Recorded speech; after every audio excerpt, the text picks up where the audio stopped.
तो दोस्तों, कैसे हैं आप? आज हम आपके लिए लेके आए हैं एक नई स्टोरी। लेकिन स्टोरी शुरू करने से पहले अगर आपने हमारे चैनल को सब्सक्राइब नहीं किया है तो कृपया उसे सब्सक्राइब कर ले। चलिए आज की स्टोरी की शुरुआत करते हैं। ये कहानी है खजाने की खोज। एक गांव में रामलाल नाम का एक किसान अपनी पत्नी और 4 लड़कों के साथ रहता था।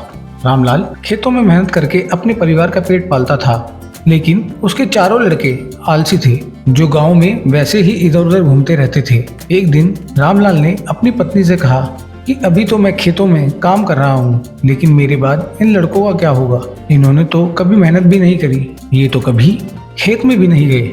रामलाल की पत्नी ने कहा, धीरे धीरे ये भी काम करने लगेंगे। समय बीतता गया और रामलाल के लड़के कोई काम नहीं करते थे। एक बार रामलाल बहुत बीमार पड़ गया। वह काफी दिनों तक बीमार ही रहा।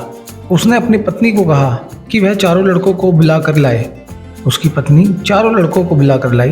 रामलाल ने कहा, लगता है कि अब मैं ज्यादा दिनों तक जिंदा नहीं रहूंगा। रामलाल को चिंता थी कि उसके जाने के बाद उसके बेटों का क्या होगा, इसलिए उसने कहा, बेटो, मैंने अपने जीवन में जो भी कुछ कमाया है वह खजाना अपने खेतों के नीचे दबा रखा है। मेरे बाद तुम उसमें से खजाना निकालकर आपस में बांट लेना। यह बात सुनकर चारों लड़के खुश हो गए। कुछ समय बाद रामलाल की मृत्यु हो गई। रामलाल की मृत्यु के कुछ दिनों बाद उसके लड़के खेत में दबा खजाना निकालने गए। उन्होंने सुबह से शाम तक सारा खेत खोद दिया, लेकिन उनको कोई भी खजाना नजर नहीं आया। लड़के घर आकर अपनी माँ से बोले, पिताजी ने हमसे झूठ बोला था, उस खेत में हमें कोई खजाना नहीं मिला।